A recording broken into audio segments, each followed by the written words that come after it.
Have you ever noticed that Tamils use different types of oil, from cooking to self-care to medicine? As a kid, I was taught the various uses and benefits of oil. However, hearing the many negative views towards oil outside of my Tamil community made me wonder, is oil actually bad for us, or does it depend on how it's made? Let's explore the difference between traditionally Tamil-made oil versus mass-produced oils.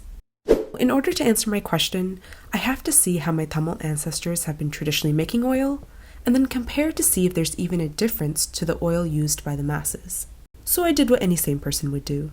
I hopped on a flight and went to the motherland.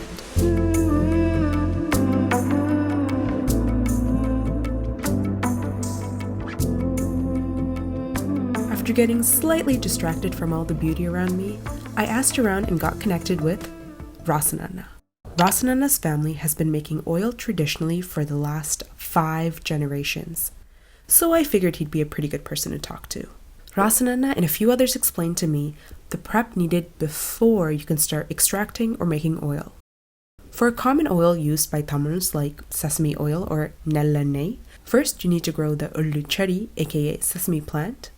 Then you have to harvest the plant, leave it out to dry, separate the seed from the plant, give it a nice wash, let it dry for 2 days, and then you'd be ready to make oil in the sekku.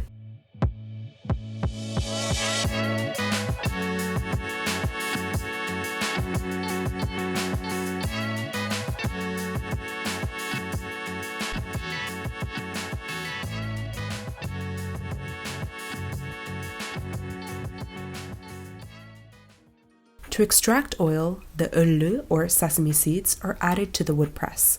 While the press is going, a touch of water is also added. The repeated pressure of the wood press against the seeds is what creates oil. The method Rasanana and his family follows is pretty much the same method from 4 generations ago, the only difference being the use of the motor. Back then, people would use bulls. And although some people still use bulls today, motors are becoming quite popular. Finally, I got a chance to ask my question. Is oil bad for us, or does it depend on how we make it? Rasanana explained for generations, his village has consumed and used woodpress oils regularly and have never found any negative health effects to using these oils. This is because of the natural process in which they make the oil, without any heat or chemicals. But he couldn't say the same about majority of mass-produced refined oils.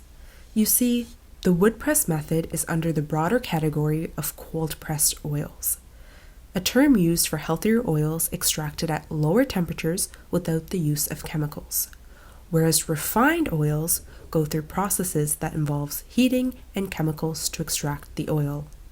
So why bother using heat or chemicals? Well, one major reason for the use of heat and chemicals is that it maximizes the amount of oil extracted from each seed.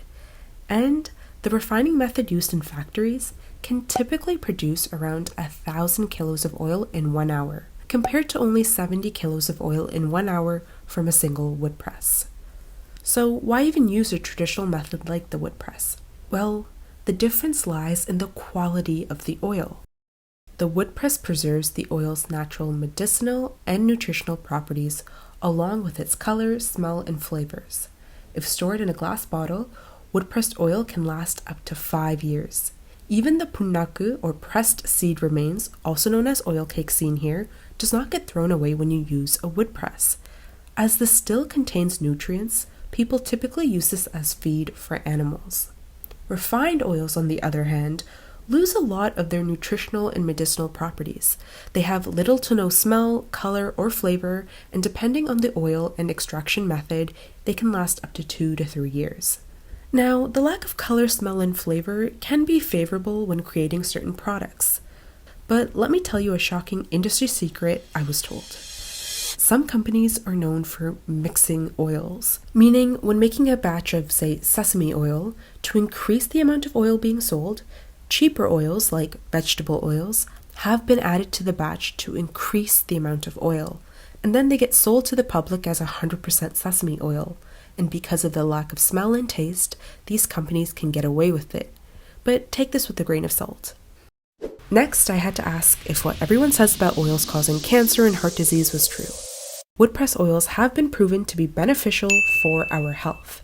For example, in Tamil culture, wood-pressed sesame oil is commonly given to mothers who just gave birth or girls who come of age because of their nutritional properties. Now, there are various published papers that have stated that refined oils are toxic and unsafe for continuous human consumption. Refined oils have been linked to causing various diseases such as cancer, autoimmune diseases, cholesterol, diabetes, inflammation, and so on.